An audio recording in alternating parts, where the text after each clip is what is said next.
Hello everybody, this is Toys R Us, so welcome to another What's Happening Wednesday Transformers news update video. This once again is exactly the same as all the others. It's just a perfect opportunity for me to keep you guys updated with things that are found going on in the world of Transformers, and of course to let you know what's happening with this YouTube channel. Apologies, didn't get the Trainbot video put up last night. That will definitely go ahead later on. And I've also managed to get a premium finish Megatron figure compared with the Netflix and a couple of others as well. So as I say, I'm pretty much getting on top of everything and there'll be loads to look forward to. Let's kick off with some of the news that started yesterday then. So this was first and foremost seen on the Transformers official Instagram. If you haven't got that, head to TFW 2005. This is to do with the Supreme Optimus Prime figure. Now this, to be honest, everybody didn't even think was a real thing. They thought it was like a joke or a custom. But it definitely is, and you can buy it from tomorrow at different times depending where you are. Unfortunately though, it looks like it's only going to be US based. So this article is on TFW 2005. I'm hoping that I can get hold of one, and this is just a few screenshots of the actual video that they use to advertise it. Now at first it looks very much like it could be the missing link, but on closer inspection you can tell that it is just the standard G1 cab. And somebody was saying it's going to be about $90, I think, which again isn't too badly priced, where of course missing link would be quite a bit more than that. So anyway, if anybody in the UK knows how to get one of them, please do let me know. I'll be greatly appreciated.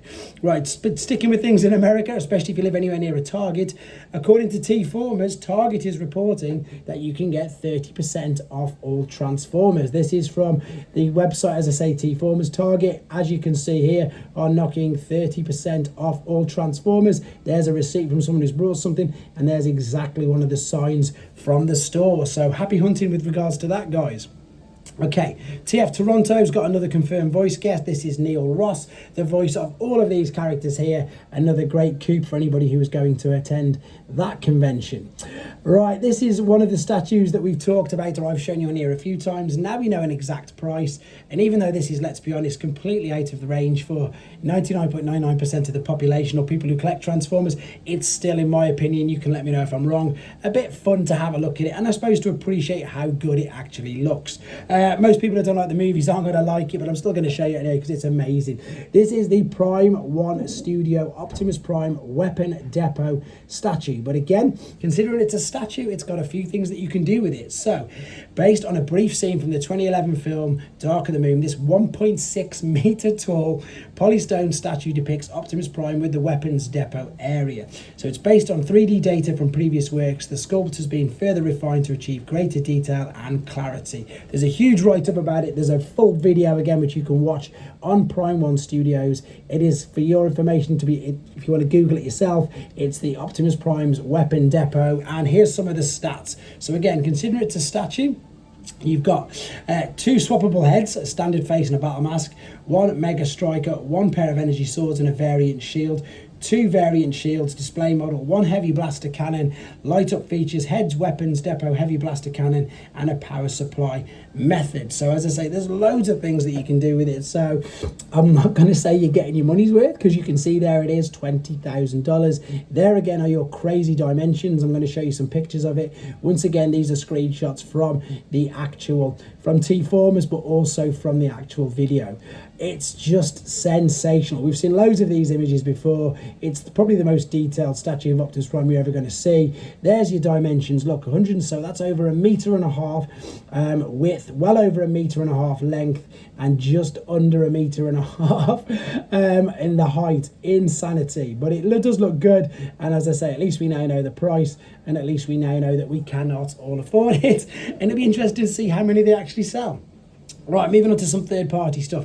New Age are jumping on the bandwagon like everybody is with Skybound comics, because they're fantastic. This is, I don't know the exact name of it yet, but it is obviously clearly to us Skybound Optimus Prime. So it's their New Age David figure with Agamemnon, which is their take on a Megatron, his arm. So it looks very good. It is fully transformable, even to the point where you see in a second that they've managed to integrate the arm perfectly into the transformation process. There's the battle damaged head, which is a replacement as well. And as I say, it does transform fully, and even into the alternate mode, which you're going to see in a second. So you've got, I suppose, Megatron hands, Optimus hands, the Energon axe, the Matrix, the battle damaged head, and there you go, guys. It will be interesting, to be fair. I might have to pick it up just for a review because I just love, as I say, the fact that everybody's jumping on the Skybound train because it's fantastic. Right, yet more images of the MB32, which is fans' hobbies take on a masterpiece scale Metal Hawk figure. So I've shown you the images of the, I suppose, the colour images of him with the shell. This is the inner robot, and I've just kept a couple of the other images as well, just to show you how clever it is. So this is the main toy. So what I mean by the main toy is this is the inner robot. Again, this is masterpiece scale. It does fully transform. They can't call him Metal Hawk because it's not Takara or Hasbro. He is fully posable, fully articulate, and as I say, he does have an alternate mode. But this is without any of the shell attached to him. Once you attach the shell, he of course has the appearance of how he would have been if he was a Pretender. So what I've done is I've gone back and found a few images with them as well, just to show you the difference. So if you remember what he looks like there with the inner robot, that's how he's looking. And then, in fact, look how clean the back is. Here we go. After this image, there is the shell pieces added to it. So it's exactly the same as that, but all they're doing is putting the shell, or the armor pieces as they're calling it, to make it look like that. So once again, sensational. It's going to be really interesting to see how they do that, because I think that people will then either full blatantly just copy it, or maybe they'll do other things like, you know, pretend to Starscream, just tweak the mold slightly. But it's really exciting times for people who wanted proper Pretenders. All right, Dr. Wu's jumped on the Devastator bandwagon as well, and here is some more confirmed images of their figures. So there you go. You can see we are going to be able to make yet another Devastator figure by the end of the year, but this one of course is Micromaster scale, not masterpiece or mainline. There you go. It's fun. I'm going to get it into review it anyway because it does look like it's going to be great. Right, there you go, guys. This is Showsy's pre-order page. There, funnily enough, is the Newage David. There is the Big Mac Fortress Maximus, along with some other Constructicons. In fact, the Doctor Wu ones are there. Kang Toys, as I always keep explaining. There's the new Masterpiece figure there from Takara. There's everything on here apart from mainline Studio Series and Generations. There's the DNA upgrade kit to make your Commander Optimus Prime Skybound. There's everything on there, guys. Please do check it out. And as always, thank you very much for the support. I will keep you up to date with the rest of the news as and when it happens. Thanks for watching. Take care.